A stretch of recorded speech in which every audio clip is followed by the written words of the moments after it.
large organizations, whether they're technology companies or government bureaucracies or other kinds of companies, large organizations have a logic all their own. They are vast bureaucracies. Indeed, yeah. And so the only way you can change the direction of a vast organization is to be systematic and systemic about it. What I mean is it is a systems effort that involves strategy, goal setting, how you structure the organization, what processes you put in place to guide people's work and their behavior, how do you measure and reward progress, how do you celebrate that progress, what's the culture, what's the leadership behavior. All of those things together are what I would call the leadership system. But it requires a systematic approach carried out over many months and many years, not a flash in the pan and one big communications rally and we're all off to the races. How do you plan for a cultural revolution? So a big merger requires a change in culture. Absolutely. It doesn't happen overnight. So perhaps you can talk a little more around the cultural challenges. Well, cultural change doesn't happen overnight, and it doesn't happen by accident or by serendipity. Right. In other words, you have to plan for it, just as you would plan for rolling out a new product. So what does that mean?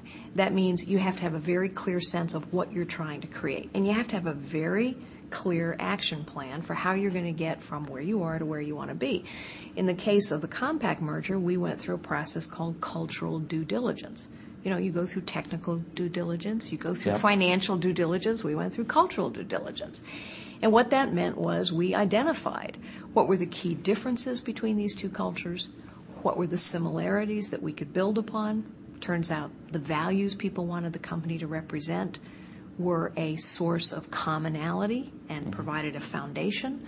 And there were some key differences. And we said, you know, those differences are things we're not going to paper over. We're not going to pretend they don't exist. We're going to examine them. We're going to leverage them where we can. Right. And we're going to talk about them explicitly. So you have to do it in a planned way, a systematic way, a detailed way. And last but probably most importantly, Microsoft has been characterized, and we're proud of it, by a certain kind of a tenacity and persistence and long-term approach. We hope we get everything right up front. We hope we're first into every market. But even when we're not right up front or we're not first in the market, we just keep working and working and working and working and coming and coming. And, you know, the bone doesn't fall out of our mouth easily. We just keep on it. You know, whether it's the length of time that it took us to get Windows to critical mass, or, you know, if I go back and think about when we first got into the networking business, there were a lot of years when, quote, people would say, you're not ready for the enterprise.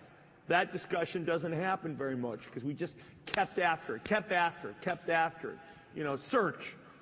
We're going to just keep coming and coming and coming and coming and coming and coming and coming. Okay. We are irrepressible on this. Well, I think in today's world, and I would say also into our active involvement in Davos and the World Economic Forum, I think this subject has become more and more a subject that has attracted the attention of politicians.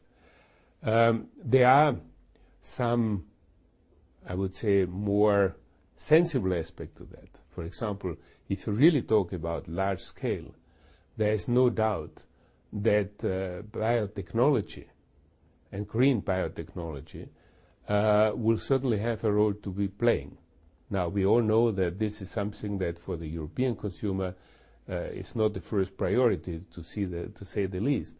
But I think very clearly, if you're talking to the Chinese government, if you're talking to the Indian government, if you're talking to the South African government, the utilization of new technologies is something that will be helping. I think we can assure the food supply if we are tackling the water issue for many, many years.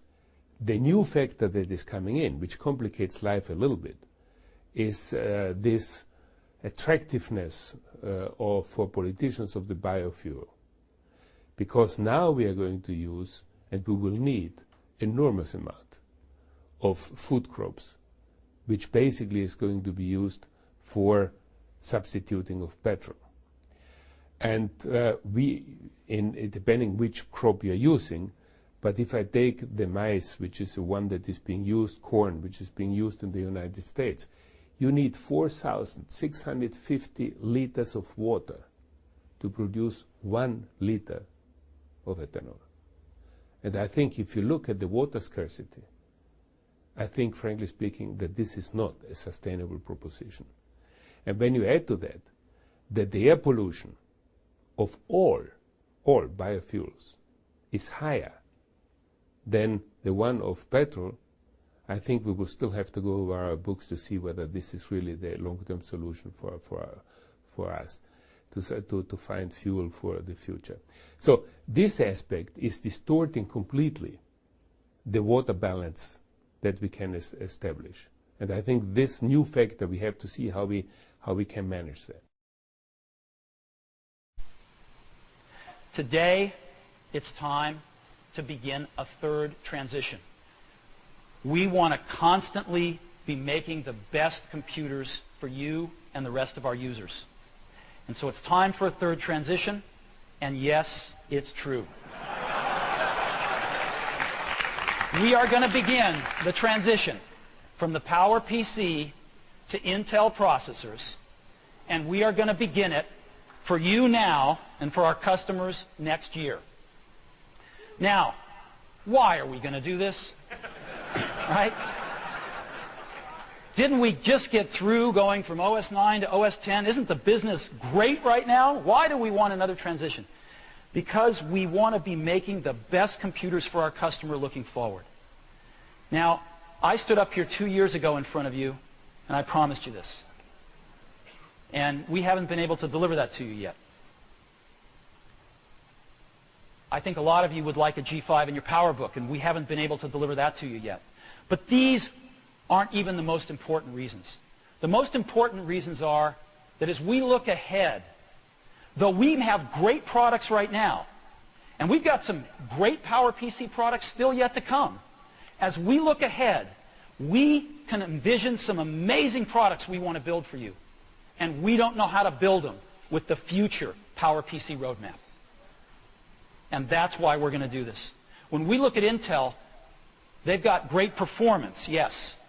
But they've got something else that's very important to us. Just as important as performance is power consumption. And the way we look at it is performance per watt. For 1 watt of power, how much performance do you get? And when we look at the future roadmaps projected out mid-2006 and beyond, what we see is the PowerPC gives us sort of 15 units of performance per watt. But the Intel roadmap in the future gives us 70. And so this tells us what we have to do.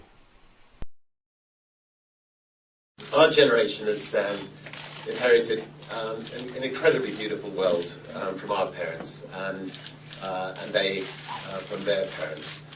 And it's really in our hands whether our children and their children inherit the same world. And we must not be the generation responsible for irreversibly damaging the environment. We must hand it over to our children in as near pristine a condition as we were lent it from our parents. To achieve that, we just have to, I'm sorry, seeing a wonderful lady from Nigeria here, but we have to wean ourselves off our dependence on coal and fossil fuels. Our generation has the knowledge, it has the financial resources, and as importantly, it has the willpower to do so.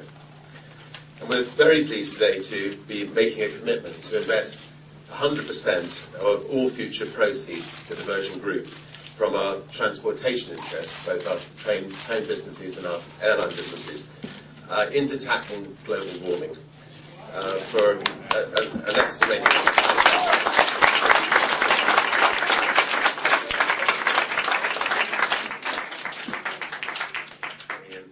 For an estimated value of $3 billion over the next 10 years.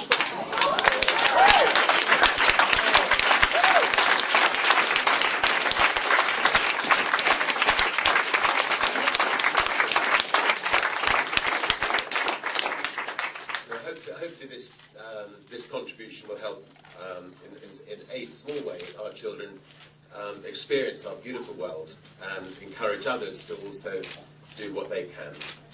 And I'd just like to thank President Clinton for enabling me to make this commitment today. Thank you.